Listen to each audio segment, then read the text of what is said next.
Ryan Ferguson spent nearly 10 years in prison for a murder he did not commit and was finally freed thanks to the tireless efforts of his father, Bill.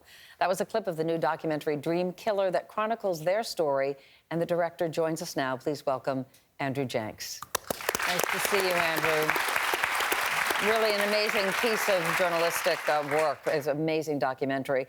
Anyone who's watched Making of a Murderer, which I saw, I binge-watched that actually, or the Jenks, Dream Killer should be the next documentary on your list.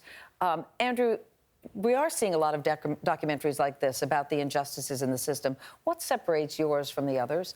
I think that if you were to look at other documentaries in this space, Central Park 5 is one that's obviously well known, and a lot of people talk about racism in that scenario.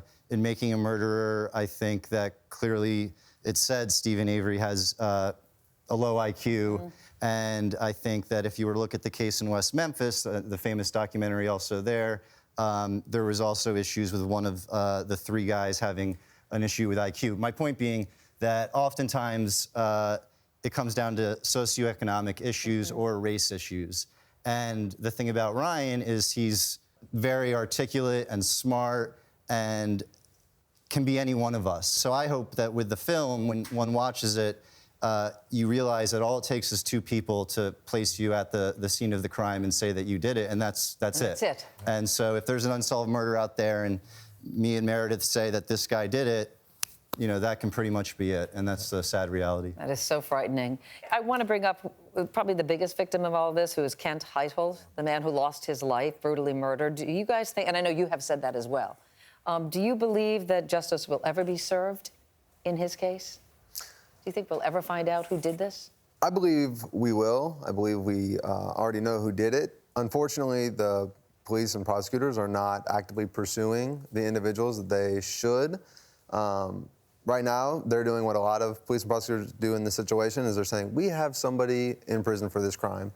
Doesn't matter if he's innocent, but we've done our jobs. We've closed the case.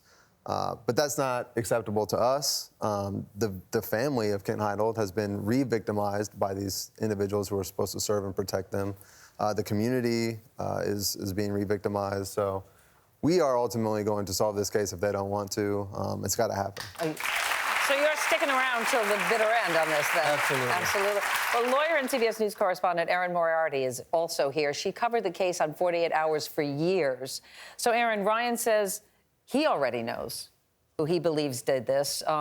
What leads are there on who actually did this? Well, there is one particular person who was overlooked as a suspect early on. He was actually the last known person to see Kent Hyde alive. He will admit that.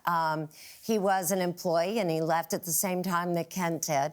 He was not interviewed by police or interrogated by police because the two janitors had said, we saw two young white guys. So the police, they just didn't do the most obvious thing and interview the person. He came back to the scene afterwards. There's a picture of him where he returned to the scene.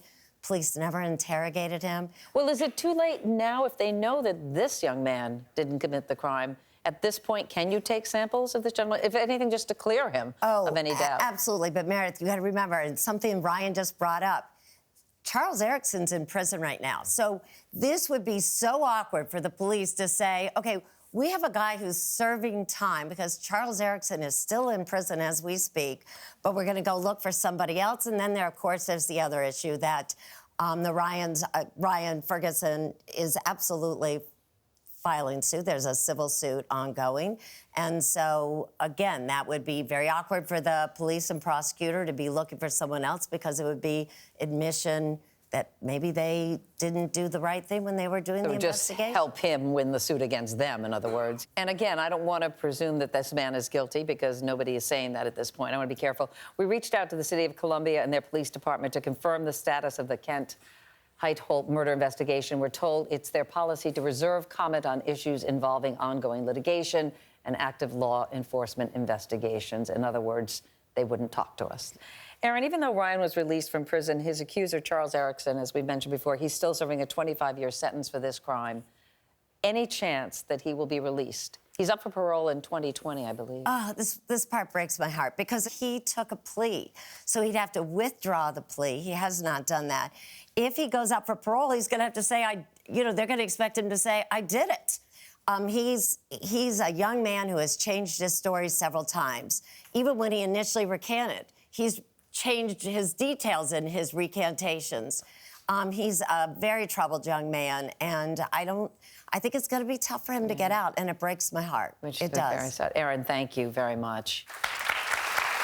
Brian, your attorney, your brilliant attorney, Kathleen Zellner, has announced that she's taking on the Stephen Avery case. Those of you who have seen Making a Murderer, that's the man who was the focus of that story, and his nephew as well. That show sparked a dialogue about those who may be wrongfully committed. Your documentary will continue that dialogue. Do you think we're heading in a better direction when it comes to taking on law enforcement, taking on the judicial system, taking on corruption?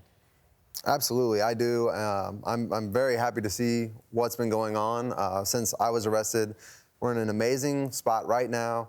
Hopefully, it'll continue to spread awareness about it, and hopefully, we'll see some change in within the next 5 years, I think. And that is your goal and your dad's goal, to continue that awareness. Bill, after everything that you went through, what advice would you have for anyone watching this?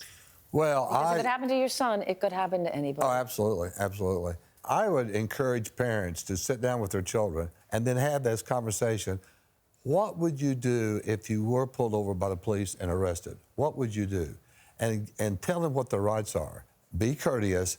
Tell them your name, rank, and serial number, and then that's the end of the conversation. Don't say another word except, I want my attorney and/or my parents. You need to have a lawyer that you know, that you trust, that you can call immediately. A good attorney. That is true. That's true.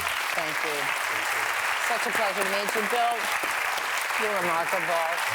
Andrew, like I said, this is a beautiful documentary, so brilliant. Thank you for bringing this to everyone's attention. Thanks to all of them for being here today. Dream Killer is available on iTunes now. Please check it out.